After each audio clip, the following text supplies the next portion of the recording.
హనుమ 100 యోజనముల సముద్రాన్ని దాటి వెళ్ళిపోతుంటే అకస్మాత్తుగా మైనాకుడు పైకి లేచి నిపత్య మమ శృంగేషు విశ్రమస్వ యథాసుఖం అన్నాడు.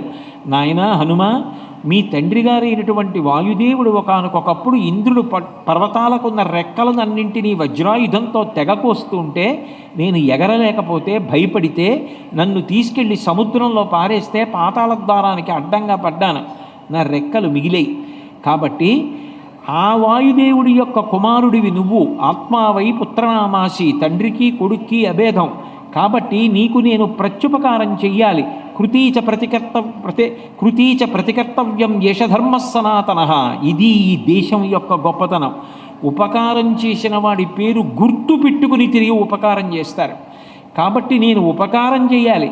ఒక్కసారి నా కొండ శిఖరం మీద వాలవయ్యా, 4 పళ్ళు తినవయ్యా, కొద్దిగా తేనె తాగి వెళ్ళవయ్యా అంటే ఆయన ప్రీతోస్మి కృతమాతిథ్యం మంజురేషోపనీయతాం తరతే కార్యకాలో మే అహస్యాప్యతివర్తతే ప్రతిజ్ఞాత భయాదత్తానస్తాతవ్య విహాంతరే.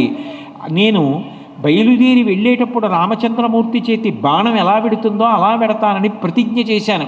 యథా రాఘవ నిర్ముక్త శరశ్వసన విక్రమ గచ్చేతత్గమిష్యామి లంకాం రావణపాలితాం నహి ద్రక్ష్యామి యది లంకాయాం జనకాత్మజాం అనేనైవ హి వేగేన గమిష్యామి సురాలయం బద్ధ్వా రాక్షసరాజేణ మానయిష్యామి రావణం సర్వదా కృతకార్యోసామేష్వామి సహసీతయా. రామచంద్రమూర్తి తన వెనకాతల కట్టుకున్నటువంటి అక్షయ బాణతూణీరంలో ఉన్న బంగారు బాణాన్ని తీసి చేతికున్నటువంటి కోదండము యొక్క వింటినారికి సంధించి ఆకర్ణాంతంలాగి విడిచిపెట్టబడినటువంటి బాణం లక్ష్యం మీదకి వెళ్ళి మాత్రమే పడుతూ మధ్యలో ఎట్లా ఆగదో అట్లా పెడతానని ప్రతిజ్ఞ చేశాను. కాబట్టి నేను మధ్యలో నువ్వు నాకు ఆతిథ్యం ఇస్తానంటే ఆగను, కాంచన లంక వరకు వెళ్ళవలసినది అని హనుమ వెళ్ళిపోతుంటే ఆ మైనాకుడు ఆశ్చర్యపోయి నమస్కరిస్తే ఒక్కసారి చేతితో ముట్టుకుని వెళ్ళిపోయారు. దేవేంద్రుడు వచ్చాడు.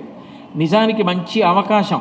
రెక్కలతో ఉన్న మైనాకుడు దొరకకుండా సముద్రంలో దాక్కున్నాడు. ఇప్పుడు పైకి లేచాడు, రెక్కలు తరిగేయచ్చు.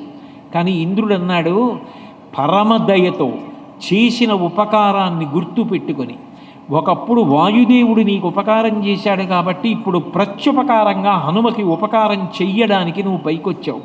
అందుకే అభయం తే ప్రయచ్ఛామి తిష్ట సౌమ్య యథాసుఖం. నీ యొక్క రెక్కలు తరగను, నువ్వు ఇట్లాగే హాయిగా సంతోషంగా ఉండు అన్నారు. అంటే ఒక్క మహాత్ముడికి రామకార్యం మీద వెడుతున్న వాడికి ఆతిథ్యం ఇవ్వడానికి త్రికరణ శుద్ధిగా సిద్ధపడినంత మాత్రం చేత మైనాకుడి యొక్క రెక్కలు దక్కాయి. అంటే పెట్టిన చెయ్యేదుందో అది గొప్పది.